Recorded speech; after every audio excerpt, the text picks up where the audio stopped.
Hi ಹಾಲ್ ಈ ಒಂದು ಬ್ಲಾಗಲ್ಲಿ actually ಬಂದ್ಬಿಟ್ಟು ಸ್ಕಂದುಗೆ ಇವತ್ತು ಸ್ಕೂಲಲ್ಲಿ ಬಂದ್ಬಿಟ್ಟು ಬುಕ್ಸು ಯೂನಿಫಾರ್ಮ್ಸು ಅವೆಲ್ಲ ತೊಗೊಂಡು ಬರೋಕ್ಕೆ ಹೋಗಬೇಕು. ಸೊ ಹಾಗಾಗಿ ಬೆಳಗ್ಗೆನೇ ನಾನು ಕೆಲಸ ಸ್ಟಾರ್ಟ್ ಮಾಡ್ಕೊಂಡಿದ್ದೆ. ಸೊ ಹಾಗೆ ಅವರಪ್ಪ ಹೊರಡಬೇಕಲ್ಲ, ಸೊ ಅವ್ರಿಗೆ ಟಿಫನ್ ಎಲ್ಲ ಮಾಡಿಕೊಟ್ಬಿಟ್ಟು ಟಿಫನ್ ಲಂಚ್ಗೂ ಕೂಡ ಪ್ಯಾಕ್ ಮಾಡಿ ಎಲ್ಲ ಕೊಟ್ಟಾದಮೇಲೆ ನಾವು ಕೂಡ ಬೇಗನೆ ಹೋಗಿ ಬಂದುಬಿಟ್ರೆ ಬಿಸಿಲಲ್ವ ತುಂಬಾ, ಆಮೇಲಿಂದ ತುಂಬ ರಶ್ ಆಗ್ತಾ ಹೋಗ್ತಾ ಇರುತ್ತೆ. ಮಧ್ಯಾಹ್ನ ಎಲ್ಲ ಟೈಮ್ ಕೊಟ್ಟಿದ್ರು ಅವ್ರು 12 ಗಂಟೆಗೆಲ್ಲ. ಸೊ ಹಾಗಾಗಿ ಬೇಗನೆ ನಾವು ಕೂಡ ರೆಡಿ ಆಗಿಬಿಟ್ವಿ. ರೆಡಿಯಾಗಿ ಮತ್ತು ಇಬ್ರಿಗೂ ಎಲ್ಲಿ ಹೋಗ್ತಿದ್ದೀವಿ ಅಂತ ಹೇಳ್ಬಿಟ್ರೆ ಸಾಕು, ಏನಾದ್ರೂ ಎಲ್ಲಿ ಹೋಗ್ತಿದ್ದೀವಿ ಅಂತ ಹೇಳೋವರೆಗೂ ಬಿಡೋದಿಲ್ಲ ಇಬ್ಬರೂ ಕೂಡ. ಸೊ ಹಾಗೇ ಸರಿ ಅಂತಂದ್ಬಿಟ್ಟು ಕರ್ಕೊಂಡು ಹೋಗ್ತಾ ಇದ್ದೀನಿ. ಸೊ ಅವರಿಬ್ರಿಗೂ ಇನ್ನೂ ಗೊತ್ತಿಲ್ಲ ಸ್ಕೂಲ್ಗೆ ಹೋಗ್ತಿದ್ದೀನಿ ಅಂತಂದ್ಬಿಟ್ಟು. ಅವ್ರಿಗೇನಂತಂದರೆ ಹೊರಗಡೆ ಹೋಗ್ತಿದ್ದೀವಿ ಅಂತಂದರೆ ಏನೋ ಒಂದು ಪ್ರಪಂಚದಿಂದ ಇನ್ನೊಂದು ಪ್ರಪಂಚಕ್ಕೆ ಹೋಗ್ತಿದ್ದೀವಿ ಅನ್ನೋ ಒಂದು ಸಂತೋಷದಲ್ಲಿ ತೇಲ್ತಾ ಇರ್ತಾರೆ. ಸೊ ನಮಗೂ ನೋಡಿ ಈ ಥರ ಆಡ್ತಾಯಿದ್ರೆ ಹೊರಗಡೆ ರೋಡ್ಗಳಲ್ಲೆಲ್ಲ ಎಷ್ಟು ಹಿಡಿಯೋಕ್ಕಾಗಲ್ಲ ಒಬ್ಬಳೇ, ನಾನು ಇಬ್ಬರನ್ನೂ ಮೇಂಟೈನ್ ಮಾಡೋಕ್ಕೆ ತುಂಬ ಕಷ್ಟ ಆಗುತ್ತೆ. ಸೊ ಪಕ್ಕದಲ್ಲೇ ಸ್ಕೂಲ್ ಇರೋದ್ರಿಂದ ಸೊ ನಾನು ಹೋಗಿ ಬರೋಣ ಅಂತೇಳಿ ಕರ್ಕೊಂಡೋಗಿ ಬರ್ತಾಯಿದ್ದೀನಿ. ನೋಡಿ ಎಷ್ಟು ಹಾಟ್ ಇದೆ ಅಂತಂದರೆ ಹೊರಗಡೆ. ಸೊ ಇದೊಂದ್ಬಿಟ್ಟು ಒಂದು 10 o'clock 10:30 ಅಷ್ಟೇ ಆಗಿರೋದು. 10:30 ಅಲ್ಲ, ಒಂದು 10 o'clock ಒಳಗಡೆ ಆಗಿರೋದು. ಸೊ ಆವಾಗಲೇ ಎಷ್ಟು ಬಿಸಿಲಿದೆ ಅಂತಂದರೆ ಅಷ್ಟು ಸುಡ್ತಾ ಇದೆ ಬಿಸಿಲು. ಸೊ ಹಾಗೇ ಕ್ಲಾಸ್ ಹತ್ರ ಹೋಗ್ತಾ ಇದ್ದೀವಿ. ಸೊ ಆಲ್ರೆಡಿ ತುಂಬ ರಶ್ ಇತ್ತು ಬೆಳಗ್ಗೆನೇ, ಯಾಕಂದರೆ 12 o'clock ಇತ್ತಲ್ಲ ಟೈಮಿಂಗ್, ಹಂಗಾಗಿ ತುಂಬ ಜನ ಸೇರಿದ್ರು.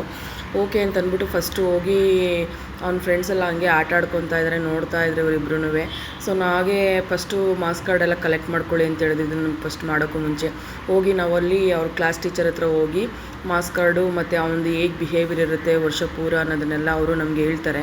ಸೊ ಹಾಗೆಯೇ ಇವರೇ ಅವ್ರ ಕ್ಲಾಸ್ ಟೀಚರು. ಸೊ ಇವ್ರ ಹತ್ರ ಹೋಗ್ಬಿಟ್ಟು ನಾನು ಒಂದು ಮಾರ್ಕ್ಸ್ ಕಾರ್ಡೆಲ್ಲ ಕಲೆಕ್ಟ್ ಮಾಡಿಕೊಂಡು ಮತ್ತು ಅವನ ಬಿಹೇವಿಯರ್ ಹೇಗಿರುತ್ತೆ ಅನ್ನೋದನ್ನೆಲ್ಲ ಹೇಳ್ತಾರೆ. ಅದನ್ನೆಲ್ಲ ಕೇಳಿಸ್ಕೊಂಡು ಮತ್ತು ಅವ್ನು ಬುಕ್ ಕೊಡ್ತಾರೆ, ಅಲ್ಲೂ ಕೂಡ ನಾವು ನಮ್ಮ ಒಂದು ಸಜೆಷನ್ ಏನಿರುತ್ತೆ ಅನ್ನೋದನ್ನು ಮೆನ್ಷನ್ ಮಾಡಿ ಬರೆದು ಕೊಟ್ಬಿಟ್ಟು ಅದಾದಮೇಲೆ ಮತ್ತು ಅವನದು ಬುಕ್ಸು ಯೂನಿಫಾರ್ಮು ಒಂದು ಸೈಜಿಗೆ ತಕ್ಕಂಗೆ ಕೊಡ್ತಾರೆ. ಸೊ ಹಂಗೆಲ್ಲ ಕಲೆಕ್ಟ್ ಮಾಡ್ಕೊಂಡು ಒಂದೊಂದು ಕೌಂಟ್ರಲ್ಲೂ ಹೋಗಬೇಕು. ಕೌಂಟ್ರಲ್ಲೂ ಫೀಸ್ ಕಟ್ಟಿ ಹಂಗೇ ಮುಂದೆ ಹೋಗ್ತಾ ಇರಬೇಕು. ಕೌಂಟ್ರಲ್ಲೂ ರಶ್ ಇರುತ್ತೆ. ಸೊ ಹಾಗೇ ಎಲ್ಲ ಈಸ್ಕೊಂಡು ಮನೆಗೆ ಬರೋಕ್ಕೆ ಮುಂಚೆನೇ ಸ್ವಲ್ಪ ಹೊತ್ತು ಕೂತ್ಕೊಳ್ಳೋಣ ಅಲ್ಲಿ ಅಂತ ಅಂದ್ಬಿಟ್ಟು ಕೂತ್ಕೊಂಡಿದ್ದೆ. ಸೊ ತುಂಬ ಬಿಸಿಲಿತ್ತಲ್ಲ, ಎಲ್ಲ ಪೇರೆಂಟ್ಸ್ ಎಲ್ಲ ತುಂಬ ದಿನ ಆಗಿತ್ತಲ್ಲ ಸೇರಿ. ಸೊ ಹಂಗೇ ಮಾತಾಡ್ಕೊಂಡು ಕೂತಿದ್ವಿ ಸ್ವಲ್ಪ ಹೊತ್ತು ಕೂತ್ಕೊಳ್ಳೋಣ ಅಂತಂದ್ಬಿಟ್ಟು. ಸೊ ಹಾಗೇ ನನ್ನ ಮಗಳು ಏನು ಮಾಡಿದ್ಲು ಅಂದರೆ, ಅಲ್ಲಿ ಹೊಸ್ದಾಗಿ ಒಂದು ಸ್ಮಾಲಾಗಿ ಒಂದು ಟಾಯ್ಸ್ ಎಲ್ಲ ಹಾಕಿ ಆಟಾಡೋಕ್ಕೆ ಅಂತಂದ್ಬಿಟ್ಟು ಕಟ್ತಾ ಇದ್ದಾರೆ. ಸೊ ಅಲ್ಲಿ ಹೋಗ್ಬಿಟ್ಟು ಗೊತ್ತಿಲ್ಲ ನಮಗೆ, ಸುಮ್ಮನೆ ಹೊರಗಡೆ ನಾವು ಗ್ರೌಂಡಲ್ಲಿ ಕೂತಿದ್ವಿ ಅಷ್ಟೇ.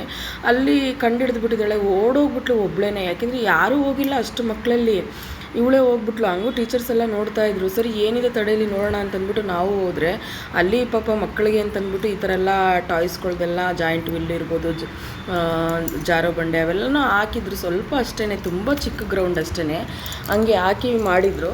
ಸೊ ಹೋಗ್ಲಿ ಅಂತಂದ್ಬಿಟ್ಟು ಆಟ ಆಡಿಸ್ತಾಯಿದ್ವಿ. ಹಂಗೇ ಸ್ವಲ್ಪ ಬಿಸಿಲಲ್ವ ನಮಗೂ. ಆಮೇಲೆ ಅವ್ರ PT ಟೀಚರ್ ಬಂದ್ಬಿಟ್ಟು ಇನ್ನೂ ರೆಡಿಯಾಗಿಲ್ಲ ಅದು, ಬನ್ನಿ ಅಂತಂದ್ಬಿಟ್ಟು ಕರೆದ್ರು. ಸೊ ಹಂಗೆ ಸ್ವಲ್ಪ ಹೊತ್ತು ಒಂದು 2 minutes ಆಡಿಸ್ಬಿಟ್ಟು ಮತ್ತೆ ಕರ್ಕೊಂಡು ಹೊಟ್ಟೋಗ್ಬಿಟ್ವಿ ನಾವು. ಆಮೇಲಿಂದ ಮತ್ತೆ ಮನೆಗೆ ಬರ್ತಾ ಇನ್ನೇನು ಕೇಳ್ತಾರಲ್ಲ ಮಕ್ಕಳು ಅಂತಂತಂದಮೇಲೆ ಸ್ವಲ್ಪ ಅದು ಇದು ಅಂತಂದ್ಬಿಟ್ಟು ಏನೆಲ್ಲ ತಗೊಡ್ಬೇಕು, ಜ್ಯೂಸು ಇರ್ಬೋದು, ಐಸ್ ಕ್ರೀಮು, ಬಿಸಿಲಲ್ವ ಐಸ್ ಕ್ರೀಮ್ ತಗೊಡು ಅಂತ ತುಂಬ ಹಠ ಮಾಡ್ತಾಯಿದ್ರು. ಸೊ ಹಂಗೇ ಐಸ್ ಕ್ರೀಮ್ ತಗೊಟ್ಟು ನೋಡಿ, ಇವಳು ಇಷ್ಟು ಚಿಕ್ಕವಳಾದ್ರೂ ಕೂಡ ಅಷ್ಟು ಇದರಲ್ಲಿ ಆಟ ಆಡ್ತಾಯಿದ್ದಾಳೆ. ಜಾಯಿಂಟ್ ವೀಲಲ್ಲಿ ಒಬ್ಬಳೇ ಕುತ್ಕೊಂಡು ಯಾರ್ದು ಡಿಪೆಂಡೆಂಟ್ ಇಲ್ಲದೇ ಆಡ್ತಾಯಿದ್ದಾಳೆ. ಅಷ್ಟು ಸ್ಟ್ರಾಂಗಾಗಿರ್ತಾಳೆ ಅವಳು, ಯಾರಿಗೂ ಬಗ್ಗಲ್ಲ. ತುಂಬ ಬಜಾರಿ ಅಂದರೆ ಬಜಾರಿ ಇವಳು ಜಶ್ವಿತಾ. ಆಮೇಲೆ ಮತ್ತೆ ಐಸ್ ಕ್ರೀಮ್ ಎಲ್ಲ ತಗೊಟ್ಟೆ. ಇನ್ನೇನು ಹೊರಗಡೆ ಹೋಗೋದು ಅಪರೂಪ ಅಲ್ಲ, ಸರಿ ಅಂತಂದ್ಬಿಟ್ಟು ಮನೇಲೇ ಆದರೆ ಮಾಡ್ತಾಯಿರ್ತೀನಿ ನಾನು. ಸೊ ಹಾಗೆಯೇ ಅವ್ರಿಗೂ ತಗೊಟ್ಟು ನಾನು ಸ್ವಲ್ಪ ತಿಂದ್ಬಿಟ್ಟು, ಸ್ವಲ್ಪ ತುಂಬಾ ಬಿಸಿಲಲ್ಲ, ಸೊ ಹಾಗಾಗಿ ಅಷ್ಟೇ. ಸೊ ಅದರಲ್ಲೂ ನೋಡಿ ನಾನು ತಿಂದಮೇಲೆ ಇನ್ನೂ ಕೊಡು ಅಂತೇಳಿ ಅವನು ಇನ್ನೂ ಸ್ವಲ್ಪ ಈಸ್ಕೊಂಡು ತಿಂತಾ ಇದ್ದಾನೆ. ಮಕ್ಕಳಂತೂ ಏನೂ ಮಾಡೋಕ್ಕಾಗಲ್ಲ. ಆಮೇಲೆ ಎಷ್ಟು ಬೇಗ ಗ್ರೋ ಆಗಿಬಿಡ್ತಾರೆ ಅಂತಂದರೆ ಮಕ್ಕಳು. ಈಗ ಆಲ್ರೆಡಿ ಅವನು pre-KG ಮುಗಿಸಿ LKGಗೆ ಹೋಗ್ತಾ ಇದ್ದಾನೆ. ಅಂದರೆ ಅವನು ಏನಂತಂದರೆ ಎಲ್ಲನೂ ಕಲಿದೇನೇನಿಲ್ಲ. ಅಂದರೆ ಸ್ವಲ್ಪ ಅವನಿಗೆ ಮಾತಲ್ಲಿ ಸ್ವಲ್ಪ ಪ್ರಾಬ್ಲಮ್ ಇತ್ತು. ನಿಧಾನಕ್ಕೆ ಅಂತಿಲ್ಲ, ಸ್ವಲ್ಪ ಮಾತಾಡೋದು ಸ್ಪಷ್ಟವಾಗಿ ಬರ್ತಾ ಇರಲಿಲ್ಲ. ಸೊ ಹಂಗಾಗಿ ನಾವು ಮುಂಚೆನೇ ಹಾಕೋಣ ಅಂತೇಳಿ ಹಾಕಿ ಸ್ಕೂಲ್ಗೆ ಅವನ್ನ 1 year ಬಿಫೋರೇ ನಾನು pre-KGಗೆ ಹಾಕಿದ್ದೆ. ಇಲ್ಲ ಅಂದರೂ LKGಯಿಂದ ಸೇರಿಸ್ಬೋದು, ತೊಂದರೆ ಏನಿಲ್ಲ. ಸೊ ಹಾಗೆಯೇ ನೋಡಿ ಎಷ್ಟು ಬುಕ್ಸ್ ಕೊಟ್ಟಿದ್ದಾರೆ ಅಂತಂದರೆ, ಒಂದು LKG UKG ಅವ್ನು pre-KGಲಿರುವಾಗಲೂ ತುಂಬ ಬುಕ್ಸ್ ಇತ್ತು, ಒಂದು 5 ಬುಕ್ಸ್ ಇತ್ತು ಅವನಿಗೆ. ಈ ಸಲ ಬಂದ್ಬಿಟ್ಟು ನೋಡಿ ಇಷ್ಟು ಬುಕ್ಸ್ ಕೊಟ್ಟಿದ್ದಾರೆ, ಒಂದು 8 ಬುಕ್ಸೇನೋ ಇದೆ, ಸಿಲೆಬಸ್ ಬುಕ್ಸೇ. ಅದಾದಮೇಲೆ ಅವನಿಗೆ ಅದರಲ್ಲಿ ಬಂದ್ಬಿಟ್ಟು ರ್ಯಾಪರ್ಸ್ ಇರ್ಬೋದು, ಡೈರಿ ಇರ್ಬೋದು, ಅವ್ನ marks card, scale, pencil, rhymes, ಎಲ್ಲನೂ ಸೇರಿಸಿ ಕೊಟ್ಟಿದ್ರು ಅವರು. ಎಲ್ಲ ಸೇರಿಸಿ ಇಷ್ಟು ಪ್ಯಾಕೇಜ್ ಅಂತಿರುತ್ತೆ, ಕಲರ್ ಪೆನ್ಸಿಲು ಅವೆಲ್ಲ ಇಸ್ಕೊಂಡು ನಾವು ಮನೆಗೆ ಬಂದಿದ್ದಾಯಿತು. ಮನೆಗೆ ಬಂದು ಒಂದೇ ಸಲ ಇವೆಲ್ಲ ಎತ್ತಿಟ್ಬಿಡೋಣ ಅಂತೇಳಿ ನಾನು ಎತ್ತಿಡ್ತಾಯಿದ್ದೀನಿ. ಇಲ್ಲಾಂದರೆ ತೊಗೊಂಡು ಹೊಸ ಬುಕ್ಸ್ ಅಲ್ವಾ ಅರ್ಧ ಹಾಕ್ಬಿಡ್ತಾರೆ. ಸೊ ಒಂದು ಸಲ ಎತ್ತಿಟ್ಬಿಟ್ರೆ ಇನ್ನು ಸ್ಕೂಲ್ಗೆ ಹೋಗೋ ಟೈಮಲ್ಲಿ ಅದನ್ನು ರೀಓಪನ್ ಮಾಡಿ ಕೊಟ್ಟರಾಯ್ತು ಅಂತೇಳಿ ಅವನೇ ನೋಡಿ ಎತ್ಕೊಂಡು ತೊಗೊಂಡೋಗಿ ಇಟ್ಬಿಟ್ಟು ಬರ್ತೀನಿ ಅಂತೇಳಿ ತೊಗೊಂಡೋಗಿ ಇಡ್ತಾ ಇದ್ದಾನೆ. ಓಕೆ, ಫಸ್ಟ್ ಜಾಯಿನ್ ಆಗಿರೋ ಮಕ್ಕಳು, ನಾವು ಓದೋ ಕಾಲಲ್ಲಿ ಇಷ್ಟೆಲ್ಲ ನಾವು ತೆಗಿತಾ ಇದ್ವೋ ಇಲ್ಲೋ ಗೊತ್ತಿಲ್ಲ. ಸೊ ಹೋಗಿ ಮಕ್ಕಳು ಬಂದ್ಬಿಟ್ಟು ಅವ್ರ ಕಾನ್ಸಂಟ್ರೇಷನ್ ಇವತ್ತಿನ ಜನ್ರೇಷನಲ್ಲಿ ಎಷ್ಟು ಗ್ರೋ ಆಗುತ್ತೆ ಅನ್ನೋದನ್ನು ನಾವು ಅವ್ರನ್ನ ನೋಡಿ ಕಲಿಬೇಕಲ್ವ. ಚಿಕ್ಕವರಾದರೂ ಆಗಲಿ ದೊಡ್ಡವರಾಗಲಿ ಯಾರಾದ್ರೂ ನೋಡ್ಕೊಂಡು ಕಲಿಯೋದು ಸಹಜ ಅಲ್ಲ. ಸೊ ಹಾಗೆ ನನ್ನ ಮಗಳು ಕೂಡ ಅವನ್ನ ನೋಡಿಕೊಂಡು ಅವ್ನಿಗೇನು ಸಿಲೆಬಸ್ ಇರುತ್ತೆ ಅದನ್ನೆಲ್ಲ ಅವಳು ಓದ್ಕೋತಿರ್ತಾಳೆ. ಅವಳು ಅವನಿಗಿಂತ ಫಾಸ್ಟಾಗಿ ಮಾಡ್ತಾಯಿರ್ತಾಳೆ ಕೆಲಸನ. ಸೊ ಹಾಗಾಗಿ ಅವಳು ಬೇಗ ಇದು ಮಾಡ್ತಾಳೆ. ಹಾಗೆಯೇ ಸ್ವಲ್ಪ ಆನ್ಲೈನಲ್ಲಿ ಸ್ವಲ್ಪ ಪ್ರಾಡಕ್ಟ್ಗಳನ್ನ ತರಿಸಿದ್ದೆ. ಏನು ಅಂತಂದರೆ ಸ್ವಲ್ಪ ಇದು ಬಂದುಬಿಟ್ಟು ಕಾಲಿಗೆ ತುಂಬಾ ಒಡ್ಕೊಂಡಿದ್ದು ಕಾಲುಗಳೆಲ್ಲ. ಸೊ ಹಾಗೆಯೇ ಸ್ವಲ್ಪ ಇದ್ರದ್ದು ಕ್ರೀಮ್ ಎಲ್ಲ ತರಿಸ್ಕೊಂಡಿದ್ದೆ. ಓಕೆ, ಪರವಾಗಿಲ್ಲ, ಚೆನ್ನಾಗಿದೆ. ಇದು ತರಿಸಿ ನಾನು ಸ್ವಲ್ಪ ದಿನ ಹಾಕಿದ್ದೀನಿ ಆ್ಯಕ್ಚುಲಿ ಬಂದ್ಬಿಟ್ಟು ಚೆನ್ನಾಗಿದೆ. ಹಂಗಾಗಿ ಮತ್ತೆ ತರಿಸ್ಕೊಂಡಿದ್ದೆ, ಖಾಲಿಯಾಗಿತ್ತು ಅಂತೇಳ್ಬಿಟ್ಟು. ಹಾಗೆಯೇ ಸ್ವಲ್ಪ ಕಿಚನ್ ಐಟಮ್ಸ್ಗಳನ್ನೆಲ್ಲ ತರಿಸ್ಕೊಳ್ಳೋಣ ಅಂತೇಳಿ ಆರ್ಡ್ರ್ ಮಾಡಿದೆ. ಇನ್ನೂ ಸ್ವಲ್ಪ ಬಂದಿದೆ, ಆಮೇಲೆ ತೋರಿಸೋಣ ಅಂತಂದ್ಬಿಟ್ಟು ಎತ್ತಿಟ್ಬಿಟ್ಟೆ. ಮಧ್ಯಾಹ್ನ 1 ಗಂಟೆ 1:30 ಆಗಿಬಿಟ್ಟಿತ್ತು. ಸೊ ಮಕ್ಕಳಿಗೆಲ್ಲ ಸ್ವಲ್ಪ ತಿಂಡಿಗಳನ್ನೆಲ್ಲ ಕೊಟ್ಬಿಟ್ಟು ಜ್ಯೂಸ್ ಕುಡಿತೀನಿ ಅಂತಂದ್ರು. ಜ್ಯೂಸ್ ಎಲ್ಲ ಕುಡಿಸಿ ಅವ್ರಿಗೂ ಊಟ ಗೀಟ ಮಾಡಿಸಿ ಬೇಗ ಮಲಗಿಸ್ಬಿಟ್ರೆ. ಸೊ ಆಲ್ರೆಡಿ ಟಯರ್ಡ್ ಆಗಿದ್ರಲ್ಲ, ಸೊ ಹಂಗಾಗಿ ಅಲ್ಲೂ ಆಟಾಡಿ ಟಯರ್ಡ್ ಆಗಿದ್ರು ಅಂತೇಳಿ ಬೇಗ ಮಲಗಿಸ್ಬಿಡೋಣ ಅಂತೇಳಿ ಮಲಗಿಸ್ತಾ ಇದ್ದೆ. ಸೊ ಹಾಗೆಯೇ ಸಂಜೆ ಬಂದ್ಬಿಟ್ಟು ನಾನು ಅಡುಗೆಗೆ ಬಂದ್ಬಿಟ್ಟು ಇವತ್ತು ಚಿಕನ್ ಬರ್ತಾನೆ ಸ್ವಲ್ಪ ಚಿಕನ್ ತಗೊಬಂದೆ. ಅಲ್ಲಿ ಬಂದ್ಬಿಟ್ಟು ಚಿಕನ್ ಮಕ್ಕಳಿಗೆ ಇಷ್ಟ ಆಗುತ್ತಲ್ಲ ಚಿಕನ್ ಮಾಡು ಅದು ಮಾಡು ಅಂತ ಕೇಳ್ತಾ ಇರ್ತಾರೆ. ಸೊ ಹಂಗಾಗಿ ಸ್ವಲ್ಪ ಮಾಡೋಣ ಅಂತೇಳ್ಬಿಟ್ಟು ಚಿಕನ್ ತೊಗೊಂಡು ಬಂದೆ. ಸಂಜೆ ಹಂಗೆ ಅವರಿಗೆ ಸ್ವಲ್ಪ ಬಂದ್ಬಿಟ್ಟು ಕಾರ್ನ್ ಇದೆಯಲ್ಲ, ಕಾರ್ನ್ ಮನೆಯಲ್ಲೇ ಪಾಪ್ಕಾರ್ನ್ ಥರ ಮಾಡಿಕೊಟ್ಬಿಟ್ಟು ಸ್ವಲ್ಪ ಪಾಯಸ ಥರ ಮಾಡಿಕೊಟ್ಟಿದ್ದೆ. ಏನಿಲ್ಲ, ಹಾಲು ಹಾಕಿ ಶಾವಿಗೆ ಹಾಕಿ ಮಾಡಿಕೊಟ್ರಾಯ್ತು. ಮಕ್ಕಳಿಗೆ ಅದೊಂದು ಟೇಸ್ಟ್ ಸಿಗುತ್ತೆ, ಸಬ್ಬಕ್ಕಿ ಎಲ್ಲ ಹಾಕಿ ಮಾಡಿಕೊಟ್ರೆ. ಸೊ ಅದನ್ನು ಮಾಡಿಕೊಟ್ಟೆ ಸ್ನ್ಯಾಕ್ಸ್ಗೆ ಇವತ್ತು ಅದನ್ನೇ. ಆದಮೇಲೆ ಯಾಕೆಂದರೆ ಮಧ್ಯಾಹ್ನ ಸ್ವಲ್ಪನೇ ಊಟ ಮಾಡಿ ಮಲಗಿದ್ರು, ಅದು ಇದು ತಿಂದಿದ್ರಲ್ಲ, ಹೊರಗಡೆ ತಿಂದಿದ್ದೆಲ್ಲ ಸ್ವಲ್ಪ ಮಾಡಿ ಇಟ್ಕೊಂಡ್ಬಿಟ್ರೆ ಸ್ವಲ್ಪ ನಿಧಾನಕ್ಕೆ ತಿಂತಾರೆ. ಹಂಗೆ ಪ್ಯಾಕ್ ಮಾಡಿಟ್ರೆ ಏನಾಗಲ್ಲ, ಅದು ಕವರಲ್ಲಿ ಸ್ಟೋರ್ ಮಾಡಿ ಇಟ್ಕೋಬೋದು. ಸೊ ಹಂಗಾಗಿ ಕೇಳಿದಾಗೆಲ್ಲ ಸ್ವಲ್ಪ ಕೊಡೋಣ ನೋಡಿ, ಅದರಲ್ಲೂ ಸ್ವಲ್ಪ ಕೊಟ್ಟಿದ್ದೀನಿ ಅಂತೇಳಿ ಆವಾಗ ಬೇಜಾರು ಮಾಡ್ಕೊಂಡು ಕೂತಿದ್ದಾಳೆ. ಅವನಲ್ಲಿ ಯಾವುದ್ರಲ್ಲೂ ಸ್ಯಾಟಿಸ್ಫ್ಯಾಕ್ಷನ್ ಅನ್ನೋದೇ ಇರೋದಿಲ್ಲ ಮಕ್ಕಳಿಗೆ. ಕೆಲವೊಂದು ಐಟಮಲ್ಲಿ ಅವನೇನಿಲ್ಲ ಮಾಡ್ಕೊತಾನೆ, ಏನು ತೊಂದರೆ ಏನಿಲ್ಲ. ಆಮೇಲೆ ಮತ್ತೆ ಸ್ವಲ್ಪ ಐಟಮ್ಸ್ ಎಲ್ಲ ತೊಗೊಂಡು ಬಂದಿದ್ದು ಆಲ್ರೆಡಿ ಮುಂಚೆನೇ ಬಂದಿತ್ತು ಪ್ಯಾಕಿಂಗು. ಆಲ್ರೆಡಿ ಹೊಡೆದ್ಬಿಟ್ರು ಇವರೆಲ್ಲ. ಅದು ಜೋಡಿಸ್ಬಿಟ್ಟು ಏನೆಲ್ಲ ಬಂದಿದೆ ಅನ್ನೋದನ್ನು ನಾನು ತೋರಿಸ್ತಾ ಇದ್ದೀನಿ. ಅದು ಸಿಂಪಲ್ಲಾಗಿದ್ರು ಒಂದೊಂದು ಚಿಕ್ಕ ಐಟಮ್ಗೆ ಹೊರಗಡೆ ಆ್ಯಕ್ಚುಲಿ ಬಂದ್ಬಿಟ್ಟು 30 ರೂಪೀಸ್ 40 ರೂಪೀಸ್ ಹೇಳ್ತಾರೆ ಸಿಂಗಲಾಗಿ ತೊಗೊಂಡ್ರೆ.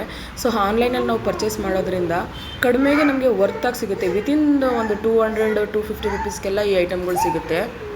ಹಾಗೆಯೇ ಅವ್ರ ಅಪ್ಪನೂ ಅದನ್ನೆಲ್ಲ ಜೋಡಿಸಿ ಕೊಡ್ತಾಯಿದ್ರು. ಸೊ ಹಂಗೆ ತೋರಿಸ್ತಾ ಇದ್ವಿ ನೋಡಿ ಐಟಮ್ಸ್ ಎಲ್ಲ ಯಾವ ರೀತಿ ಇಟ್ಕೋಬೇಕು ಎಲ್ಲ ಐಟಮ್ಗಳು ಬಂದಿತ್ತು. ಅದೇ ಚೆನ್ನಾಗಿತ್ತು. ಚಿಕ್ಕ ಐಟಮ್ಗಳು ಅಂತಂದ್ರೂ ಗ್ಯಾಸ್ ಸ್ಟೌವಿಂದ ಹಿಡಿದು ಚಪಾತಿ ಒತ್ತಕ್ಕೆ ಬಾಕ್ಸು, ಹಾಟ್ ಬಾಕ್ಸು, ಸ್ಪೂನ್ಗಳಂತೂ ತುಂಬಾ ಚೆನ್ನಾಗಿತ್ತು ಮಾತ್ರ. ಸೊ ಆ ಥರ ಕ್ವಾಲಿಟಿ ವೈಸು ಕೂಡ ತುಂಬ ಚೆನ್ನಾಗಿದೆ. ಸೊ ಹಾಗೆ ಮಕ್ಕಳಿಗೆ ಏನು ಮಾಡೋಕ್ಕಾಗಲ್ಲ, ಮಕ್ಕಳು ಹೊಡೆದಾಗ್ತಾ ಇರ್ತವೆ ಐಟಮ್ಸ್ಗಳನ್ನ ಎತ್ತಿ ಇಡ್ತಾನೆ ಇರ್ತಾರೆ. ಸೊ ಹಂಗಂದ್ಬಿಟ್ಟು ಮಕ್ಕಳಿಗೆ ನಾವೇನು ತೊಗೊಳ್ದೇನು ಕೂಡ ಬೆಳೆಸೋಕ್ಕಾಗಲ್ಲ ಅಲ್ಲ. ಸೊ ಅವ್ರನ್ನ ಕಂಟ್ರೋಲ್ ಮಾಡಬೇಕು ಅಂದರೆ ಯಾವುದಾದ್ರೂ ಒಂದು ಐಟಮ್ಗಳು ಇರಲೇಬೇಕು ಮನೆಯಲ್ಲಿ. ಸೊ ಹಂಗಾಗಿ ನಮಗೂ ಒಂದೊಂದ್ಸಲ ಅನಿಸುತ್ತೆ ಏನು ತೊಗೊಳ್ಳೇಬಾರ್ದಪ್ಪ ಇವ್ರು ಹೊಡೆದಾಕೊಳ್ಳೋದಕ್ಕೆ ಅನ್ನೋದಕ್ಕೋಸ್ಕರ. ಸೊ ಹಾಗೇ ಇವತ್ತು ನೈಟ್ ಡಿನ್ನರ್ಗೆಲ್ಲ ಬಂದ್ಬಿಟ್ಟು ಇವತ್ತು ಬಂದ್ಬಿಟ್ಟು ನಾನು ಅದೇ ಹೇಳಿದ್ನಲ್ಲ, ಚಿಕನ್ ತೊಗೊಂಡು ಬಂದು ಸ್ವಲ್ಪ ಚಿಕನ್ ಕೈಮಾ ಉಂಡೆ ಮಾಡಿದ್ದೆ. ಸೊ ಚಿಕನ್ ಕೈಮಾ ಉಂಡೆ ನನಗೆ ಚಿಕನ್ ಏನಾದ್ರು ಸ್ವಲ್ಪ ಏನಾದರೂ ಬೆಂಡ್ ಟೈಪ್ ಇರುತ್ತಲ್ಲ ಅದನ್ನ ಎತ್ತಿಟ್ಟಿರ್ತೀನಿ. ಸೊ ಅಂಥ ಟೈಮಲ್ಲಿ ನಾನು ಈ ಥರ ಚಿಕನ್ ಕೈಮಾ ಉಂಡೆ ಮಾಡ್ತೀನಿ ನಾನು ಆ್ಯಕ್ಚುಲಿ.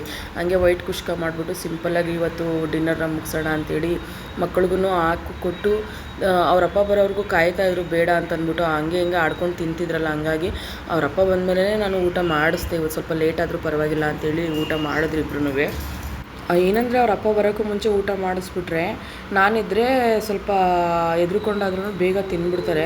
ಅವ್ರ ಅಪ್ಪ ಇದ್ದಾಗ ತಿನ್ಸೋಕೆ ಹೋದರೆ ಅಂತಂದರೆ ಏನು ಮಾಡ್ತಾರೆ, ನಿಧಾನಕ್ಕೆ ಒಂದೊಂದ್ಸಲ ತಿನ್ನೋದೇ ಇಲ್ಲ, ತುಂಬ ಹಂಗೇ ಕುತ್ಕೊಂಡ್ಬಿಡ್ತಾರೆ. ಅದಕ್ಕೋಸ್ಕರನೇ ನಾನು ಡೈಲಿ ಅವ್ರು ಬರೋಕ್ಕೂ ಮುಂಚೆನೇ ತಿನ್ನಿಸ್ಬಿಡ್ತೀನಿ. ಸೊ ಇವತ್ತು ಸ್ವಲ್ಪ ಲೇಟ್ ಆಗಿತ್ತಲ್ಲ, ಕೆಲಸನೂ ಮಾಡ್ತಾಯಿದ್ದೆ. ಹಂಗೇ ಸರಿ ಬಂದಮೇಲೆ ತಿಂತೀನಿ ಅಂತ ಹೇಳಿದ್ರಲ್ಲ ಅಂದ್ಬಿಟ್ಟು ಅವ್ರ ಜೊತೆ ನಾವು ಊಟ ಮುಗಿಸ್ಕೊಂಡು ಒಟ್ಟಿಗೆ ಸ್ವಲ್ಪ ಪ್ರಾಡಕ್ಟ್ಗಳೆಲ್ಲ ಬಂದಿತ್ತು. ಮಧ್ಯಾಹ್ನ ನಾನು ಎಲ್ಲನೂ ತೋರಿಸ್ಲಿಕ್ಕಾಗಲಿಲ್ಲ. ಸೊ ಹಾಗೇ ಇದು ಸ್ವಲ್ಪ ಹೊರಗಡೆ ತರಿಸಿದ್ದೆ ಅಷ್ಟೇ. ಇದು ಗ್ಯಾಸ್ದು ಸ್ವಲ್ಪ ಇದೆಲ್ಲ ಪ್ರಾಬ್ಲಮ್ ಆಗಿತ್ತು ನಂದು. ಸೊ ಹಂಗಾಗಿ ಗ್ಯಾಸ್ದು ಪ್ಲೇಟ್ಗಳು ಅವೆಲ್ಲ ತರಿಸ್ಕೊಂಡೆ. ನೋಡಿ ಇದು ಬಂದ್ಬಿಟ್ಟು ನಾನು ಮತ್ತೆ ಒಳಗಡೆ ಇಟ್ಟು ನಿಮ್ಗೆ ತೋರಿಸ್ತಿದ್ದೀನಿ. ಅದೇ ಪ್ಯಾಕಿಂಗ್ ಇಷ್ಟು ಇರುತ್ತೆ ಐಟಮ್ಸ್ಗಳು. ನಾವು ಸಿಂಗಲಾಗಿ ಈ ಥರ ತೊಗೊಂಡ್ರೆ ಒಂದೊಂದಕ್ಕೆ ಎಷ್ಟು ಕಾಸ್ಟ್ಲಿ ಇರುತ್ತೆ ಗೊತ್ತಾ. ಸೊ ಹಂಗಾಗಿ ನಾವು ಈ ಥರ ತೊಗೊಂಡಿದ್ದೀನಿ ನಾನು. ಸೊ ಚೆನ್ನಾಗಿದೆ, ಮೆಟೀರಿಯಲ್ ಕೂಡ ತುಂಬ ಚೆನ್ನಾಗಿದೆ. ಹಾಗೆಯೇ ಕಿಚನ್ಗೆ ಆಯಿಲ್ ಸ್ಪ್ರೇ ಇದೆಯಲ್ಲ, ಸೊ ಕಿಚನ್ ಕ್ಲೀನಿಂಗಿಗೆ ಇದಕ್ಕೋಸ್ಕರ ನಾನು ತೊಗೊಂಡೆ.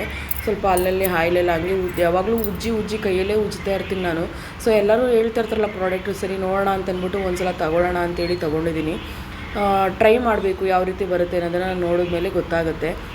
ಹಾಗೆ ಸ್ವಲ್ಪ ಕಿಚನ್ದು ಟವಲ್ಸ್ ಇರ್ಬೋದು, ನ್ಯಾಪ್ಕಿನ್ಸು ಮತ್ತು ಕೆಲವೊಂದು ಐಟಮ್ಸ್ಗಳ್ನೆಲ್ಲ ತೊಗೊಂಡಿದ್ದೆ. ಸೊ ಮನೆಗೆ ಬೇಕಾಗುತ್ತೆ ಅಂತಂದ್ಬಿಟ್ಟು ಪರ್ಚೇಸ್ ಮಾಡಿದೆ, ಅದನ್ನೆಲ್ಲ ಬಂದಿತ್ತು ಹಾಗೆಯೇ ಹಿಡ್ಕೊಂಡು ತೋರಿಸ್ತಾ ಇದ್ದೀವಿ. ಆಮೇಲೆ ಕೆಲವೊಂದು ಐಟಮ್ಸ್ಗಳೆಲ್ಲ ಇನ್ನೂ ತೊಗೊಂಡಿದ್ದೀನಿ, ಅದನ್ನೆಲ್ಲ ಇನ್ನೂ ತೋರ್ಸೋಕ್ಕಾಗಿಲ್ಲ ನನಗೆ. ನೆಕ್ಸ್ಟ್ ವೀಡಿಯೋದಲ್ಲಿ ಅದನ್ನು ಅಪ್ಲೋಡ್ ಮಾಡ್ತೀನಿ ನಾನು. ಇದು ಬಂದ್ಬಿಟ್ಟು ಸ್ಮಾಲ್ ಬೌಲ್ಸ್ಗಳು ಎತ್ತಾಗ್ತಾನೇ ಇರ್ತಾರೆ. ಸೊ ಹಂಗಾಗಿ ಸ್ವಲ್ಪ ಬೌಲ್ಸ್ಗಳನ್ನೆಲ್ಲ ತೊಗೊಂಡಿದ್ದೆ.